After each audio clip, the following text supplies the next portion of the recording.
Behold how good it is, and how pleasant when brethren dwell in unity. This week's Torah portion is Numbers 13:1 to 15:41. The narrative covers the episode of the 12 spies. 12 appointed leaders went to Canaan to scout the land and its inhabitants. Moses gave them very specific instructions. They were to enter the land through the Negev desert and journey up to the hill country in the north. They should take note of the fertility of the land, its trees, and its produce. Also, the scouts needed to assess if the people in the land were strong or weak, numerous or sparse, and if the towns were fortified.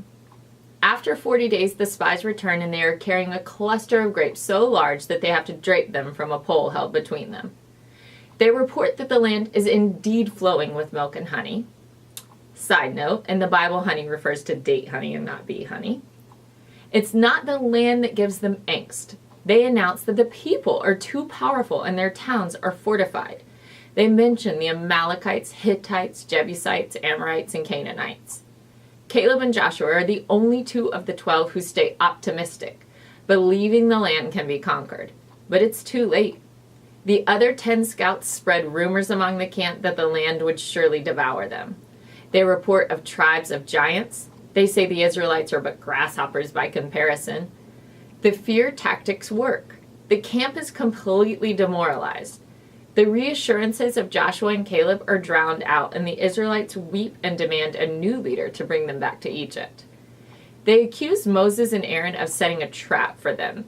The punishment for their fears could not be greater. Every member of the camp who was 20 or older, counted in the census, would die in the desert over the next 40 years. 1 year of wandering for every day the scouts were in the land.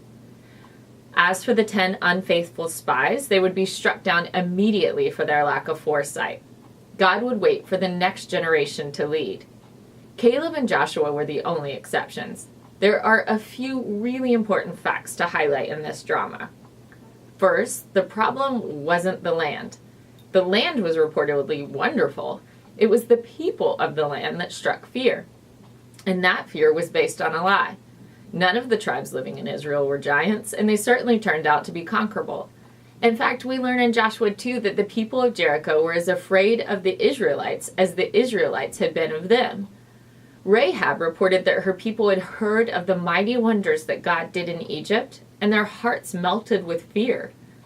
If the God of the Israelites could bring down the greatest empire in the world, the people of Jericho rightly reasoned, most certainly, he could flatten the walls of Jericho. Joshua even drove out the sons of Anak from Hebron. No word of their giant-like stature comes up in Joshua 11. We only read that Joshua handedly beat the Anakites back from all the hill country of Israel. When I read of the spies' account, I can't help but think of the early struggles of Zionist leaders in the 19th and 20th centuries. Even in the Jewish community, Zionist ideals were in minority under the actual establishment of the State of Israel. In the lifetime of Theodor Herzl, a majority of Orthodox Jews saw the Zionist agenda as a false messianism. And a majority of secular Jews in the early 20th century saw Zionism as tribalism and an affront to the Enlightenment. Reform Judaism in the 19th century in parts of Europe and America officially rejected Jewish nationalism, recognizing Judaism as religion but not a nationality. In 1919, 299 American rabbis endorsed a statement for President Woodrow Wilson that protested the establishment of a Jewish state, saying it countered the ideas of democracy. I could go on with many other examples of internal dissent. But what matters now is that it was eventually the Joshuas and Calebs of the Jewish diaspora whose vision won out. The civil disputes over Zionism were only quieted when the new nation miraculously beat back their external threats. Giants have always been present in the Jewish story, and fear has often halted momentum. But the Bible shows us, and Israel's history has proven, that the grasshoppers have God on their side.